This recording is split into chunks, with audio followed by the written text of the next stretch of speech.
નમસ્કાર દર્શક મિત્રો, ગુજરાત ડિવિઝન ન્યૂઝમાં આપનું હાર્દિક સ્વાગત છે। સમાચાર છે, કલોલના ધાનજ ગામમાં ભુવાની ધતિંગ લીલાનો પર્દાફાશ। 5 વર્ષથી ચાલતી કપટ પ્રવૃત્તિ બંધ।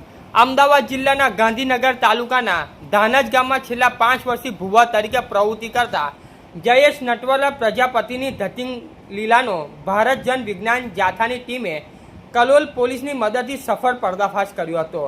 આ જાથાનો 1288મો સફળ પર્દાફાશ હોવાનું જણાવ્યું છે। માહિતી મુજબ જયેશ પ્રજાપતિ પોતાના ઘરમાં સિકોતર માતા નાગા દેવતા અને ગોગા મહારાજનું સ્થાપન કરી દર 5મે દિવસે પાટ નાખી દાના જોવાનું તેમજ પર્વજ અને પ્રીતુ બેસાડવાના નામે લોકોને ભ્રમ ફેલાવતો હતો। વિવિધ સમસ્યાનું નિરાકરણના દાવા કરીને લોકોની શ્રદ્ધાનો લાભ લેવાતો હોવાનું ફરિયાદો વિજ્ઞાન જાથા સુધી પહોંચી હતી। જાથાના ચેરમેન એડવોકેટ જયંત પાડવાના નેતૃત્વમાં ટીમ કલોલ પોલીસ સ્ટેશન પહોંચી હતી। પોલીસ બંદોબસ્ત વચ્ચે ભુવા જયેશ પ્રજાપતિને કાયદાકીય સમજ આપવામાં આવી હતી। ત્યારબાદ તેને પોતાની ભૂલ સ્વીકારી કબૂલાતનામું આપી જાહેરમાં માફી માંગી હતી અને આવી પ્રવૃત્તિઓ કાયમી બંધ કરવાની જાહેરાત કરી હતી। ઘટનાની જાણ થતાં ભુવાના સમર્થકો પોલીસ સ્ટેશન ખાતે ઉમટી પડ્યા હતા। જોકે પોલીસ સ્થિતિને નિયંત્રણમાં રાખી હતી। વકીલ અને સ્થાનિક નગર સેવકોની મધ્યસ્થીથી મામલો શાંતિપૂર્ણ રીતે થાળે પડ્યો હતો। વિજ્ઞાન જાથાએ સમગ્ર કામગીરીમાં સહયોગ બદલ પોલીસ તંત્ર અને જિલ્લા પોલીસ વડાનો આભાર વ્યક્ત કર્યો હતો। રિપોર્ટર વાદી બરવતસિંહ, લીમખેડા, દાહોદ।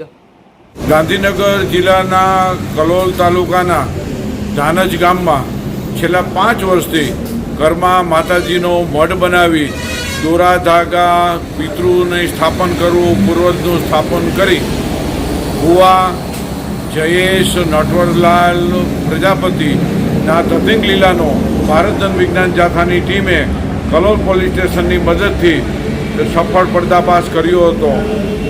આ શખ્સ, આ ભુવો લોકોને માતાજીને બેસાડવા, પિતૃને બેસાડવા, પૂર્વજને બેસાડવા, દોરા કરવા અને દર 5મના દિવસે સવારે 10થી બપોરના સુધી દુઃખ દર્દ મટાડવાનું જોવાનું કામ કરતા હતા।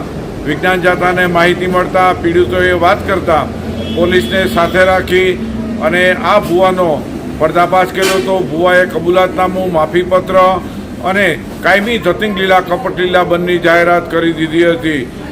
વિજ્ઞાન જાથાએ જ્યારે એનો પર્દાફાશ કર્યો ત્યારે એના સમર્થકો જે પોલીસ સ્ટેશને ધસી આવ્યા હતા, પરંતુ વિજ્ઞાન જાથાની મક્કમતાના કારણે એના સમર્થકો સમજી ગયા કે એમને ખોટું કર્યું છે, લોકોને ભરમાવ્યા છે, બ્રહ્મા નાખ્યા છે, દાણા જોવે છે, કાનૂની અપરાધ થાય છે અને માફીપત્ર આપતા મામલો થાળે પડ્યો હતો।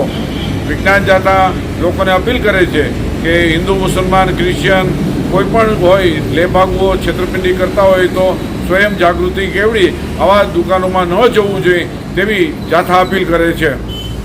સમાચાર જોવા માટે ગુજરાત ડિવિઝન ન્યૂઝ ચેનલને like, share, subscribe, bell icon press button દબાવવાનું ના ભૂલશો। ધન્યવાદ।